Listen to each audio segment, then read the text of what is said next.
So let's start off with an activity. Good? Right.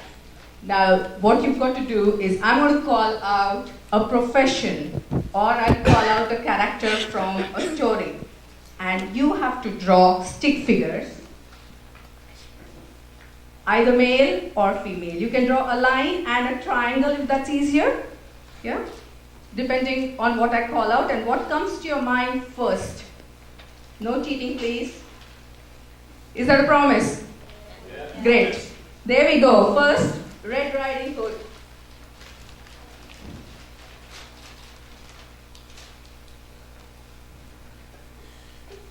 Big Bad Wolf. Little Pig.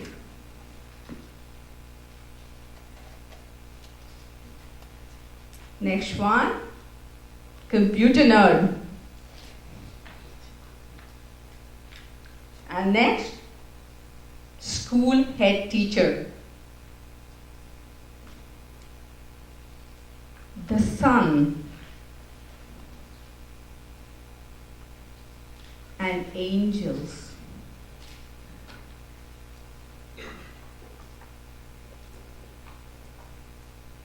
Right, if you're done, just turn the paper over.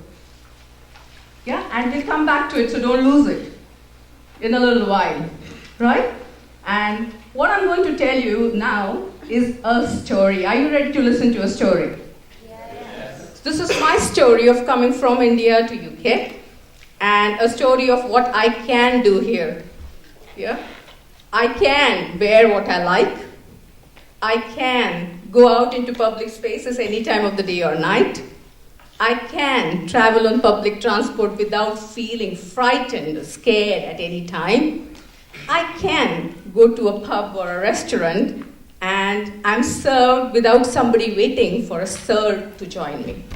Yeah? But I'm here feeling, oh great, you know, UK there's so much of gender equality and I'm treated like an equal to everybody. Wow.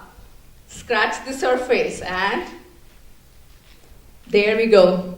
You aware of STEM subjects? Can you call them out for me, please? STEM? Engineering, maths. Lovely, thank you. Caroline, have you heard of her? We'll come to her.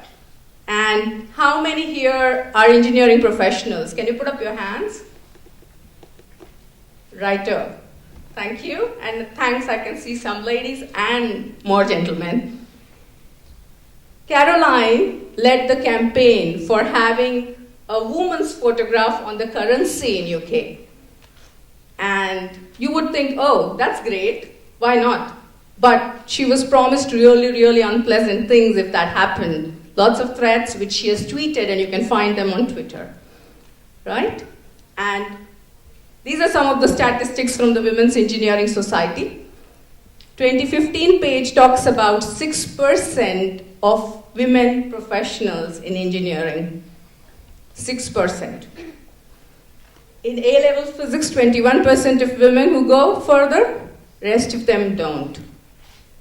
And if you look at the statistics from 2011, about more than 80% of people, of men going in for engineering. Interestingly, almost an equal amount of girls going in for medicine, right?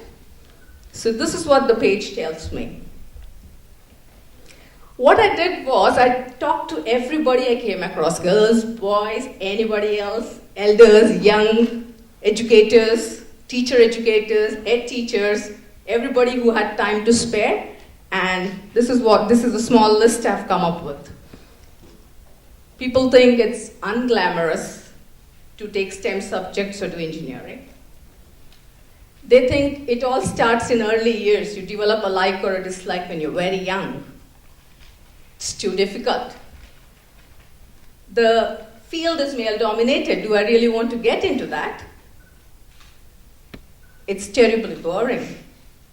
And interestingly, lots of teacher educators feel that the age when you choose the subject, you're trying to create your identity, and you try and create an identity that fits the stereotype, and that affects it. All of these points are interestingly also echoed in articles in your newspapers, and I have a bibliography at the end if you would like to have a look. Right? These are some of the headlines that I came across in the newspapers. The gender gap, according to The Guardian, is really wide, too wide. And we are behind Nicaragua and Rwanda in the gender gap between men and women in workplace. Right? Yeah, I can sense the silence, something to think about, really. Yeah. I'm going to take you to the future. It's not bleak. 2095, and the gender gap will be bridged. You happy with that? Yeah. So, what is happening here? We're so aware, everybody. You're sitting here listening to this talk. I'm giving this talk. There are people who are talking about it. And 3 of my favorite things that are happening, trying to bridge the gender gap. The campaign for letting toys be toys and not using stereotypes in that. And taking it further, letting books be books. No books for girls or books for boys. A site, Parent Dish, which has a list of books which do not discriminate, or there is no gender discrimination there, which are suggested, recommended for parents to read to their children. A gender diary where these parents who tweet this diary trying to find non-stereotype toys and books for their own kids. Right? So lots happening. And something we are doing today. So if you could just turn over and have a look at your drawings and see if they are stereotypical. Leave it to you to decide. This was the list. Have a look. 10 seconds. What do you think? Are there any stereotypes there, or you're beyond the gender stereotypes? All right. Don't have to answer. I was doing a lot of research on use of heterosexist language in the classroom, and almost 600 teachers, friends, and colleagues have contributed the stuff they say in their class. And these come out at the top of the list. I need a strong boy to help me. Yeah? We need more girl books in the library. And to young boys, stop dreaming about your girlfriend. Well, the implications are clear, aren't they? Right? And these are all unintentional. When confronted with this, the teachers are like, oh no, I didn't mean to do this. I didn't really think of the implications. No, it's completely unintentional. Yeah. So why are we talking about storytelling? What is the relationship? You did a little drawing activity and you used some bits of characters from stories. The impact, definitely. The simplicity of the thing, simplicity of using a story. It being low resource. Natural, everybody has a story to tell, isn't it? We all tell stories. It's natural, interesting, anytime, anywhere. And can you tell a story? Can I hear it louder if you can? Yeah, great. So let's move on to that. This is what we're trying to create. Right? Let's see if we can do this. This is a story we're going to construct together. So, the story of a stone chipper. So from the audience, I'll need some of you to be the sons. Can I have some volunteers to be a son? Great. And how are you going to blaze? Can you show me how you will blaze? You, right. And some more volunteers to be a cloud, please. Yes. How will you be the cloud? Can you be a dreamy floating cloud? Great, thank you. What about the wind? Some volunteers to be the wind. I'm not going to make you get up and move around, so feel comfortable to put up your hands. Yes, great, thank you. And how does the wind blow? Can you blow for me, please? Yeah? Right. And we need some mountains. Some volunteers, great. And what are you going to do? How are you going to be a mountain? All right, great. Have a steeple. Right. So I begin my story. The story about the stone chipper. The stone chipper was chipping stones. Can you chip away all the stones, please? Stone chippers in the audience? Right. Chipping away all the stones. And the sun started blazing. Ooh, blazing sun. And so the stone chipper was feeling? There's no sound for blazing. Hot. Very hot. Right. And then a cloud came by. How did the cloud come by? Dreamy, floating. And the stone chipper thought, oh my God, this cloud is actually more powerful than the sun. I never thought of it before. And I wish I was the cloud. And there were angels passing by. Can we have angels floating by, please? Yes. And what did this angel say? So be it. What did they say? So be it. Right. And the stone chipper became a cloud and started floating by. Can we have the stone chippers float by, please? Oh, yes. And there was a wind blowing all of a sudden. And the cloud started being pushed. Said, no, the cloud is not the most powerful. It is the wind that is more powerful. I wish I could be the wind. And the angels passing by said, so be it. Right. And the stone chipper turned into a wind. Great, turned into the wind. And began very happily. And as the wind was blowing, it came to the mountain and dashed on the mountain, couldn't pass by, right? And so the wind felt, oh no, the wind is not the most powerful, it is the mountain that is more powerful. And so, I wish I was the mountain. And there were the angels passing by, and they said, so be it. Right. And the stone chipper now becomes a mountain. Early next morning, lots of stone chippers woke up and came to the mountain to chip away. And now the stone chipper, who's a mountain, thought, well, I'm not going to go that path. I'm going to leave it up to you. It's up to you to decide what he thought and what he said. I'm going to take you back to your drawing activity if you have your papers and pencils ready.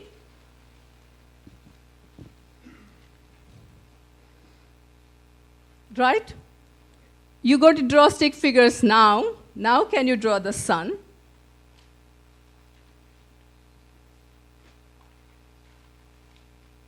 The angels?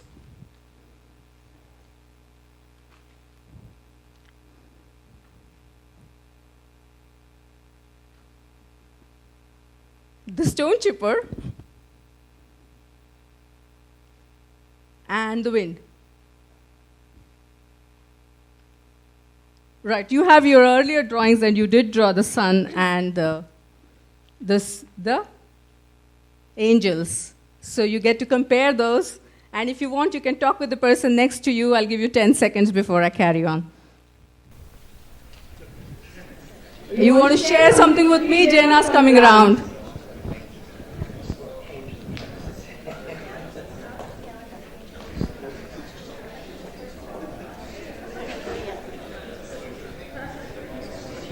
Anybody want to share something? Just raise a hand.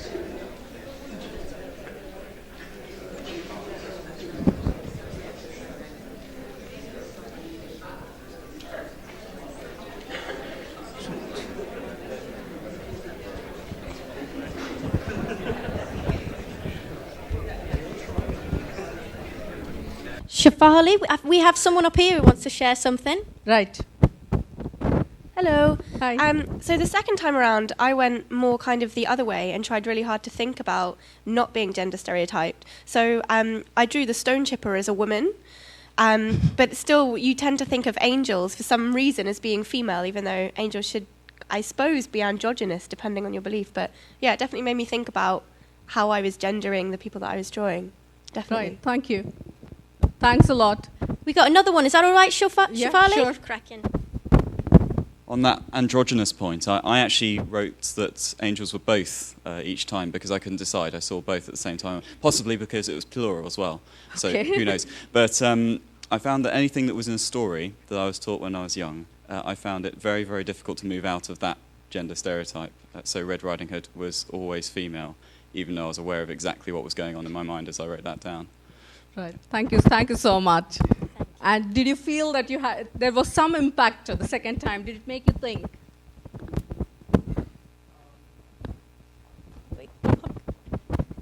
One over there? Yeah, Come last in. one, Tell and you then what, we have everything else outside during tea. I started running 2 weeks ago. It's coming in handy. So I'm actually bilingual, and in my other language, which is Spanish, everything has a gender, and all of the words that you used are gendered as male. Right. So naturally, I think that way.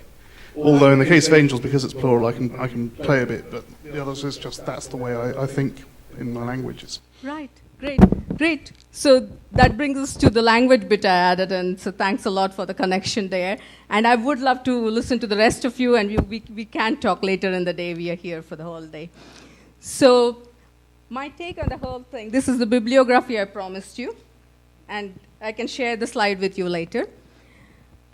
We're talking about milestones today, and I think milestone is a beginning, and this is a milestone that is going to set a beginning. We're thinking of it, and we're acting on it, and a small, entertaining story has an impact like this on our thinking.